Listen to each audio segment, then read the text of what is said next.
In the grand tapestry of mythology, two kings of gods stand unparalleled, rulers of their own domains, masters of immense power.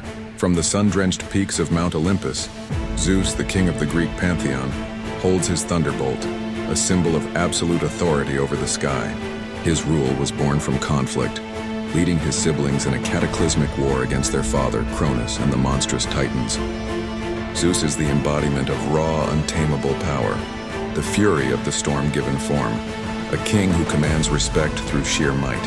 Far to the north in the mystical realm of Asgard sits Odin, the Allfather of the Norse gods. His throne is not one of bright marble, but of ancient wood overlooking the 9 realms.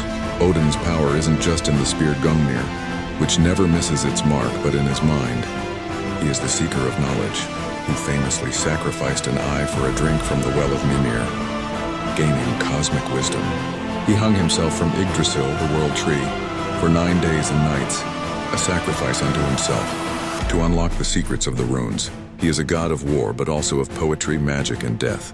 So the ultimate question arises, if these two titans of belief were to clash, who would prevail? The Sky Father of the Greeks versus the Allfather of the Norse. It would be a battle that shakes the very foundations of creation. The confrontation begins. Zeus, ever impatient and confident in his strength, would strike first. From the heavens he would summon a storm of unparalleled fury, hurling lightning bolts forged by the Cyclopes themselves, each one capable of shattering mountains.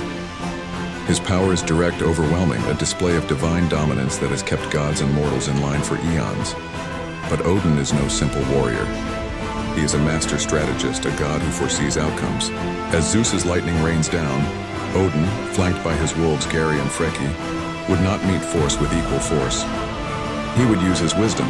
With a whisper of ancient words, he would weave spells of illusion, creating copies of himself to misdirect the Olympians' wrath. He would use the runes, ancient symbols of power, to erect shields that absorb the storm's energy. His ravens, Hugin and Munin, thought and memory, would circle the battlefield, feeding him information, allowing him to anticipate Zeus's every move.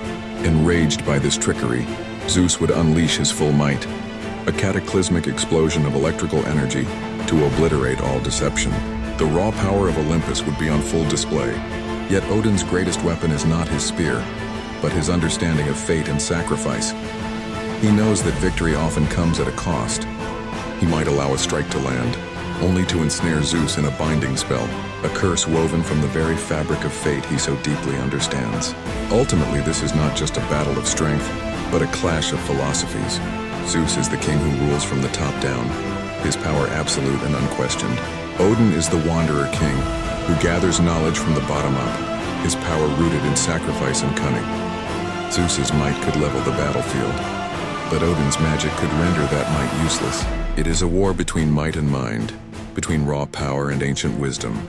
To declare a winner is to choose one philosophy over the other, the immovable object versus the unstoppable force. In this divine conflict, perhaps the only true outcome is an eternal, unresolved stalemate.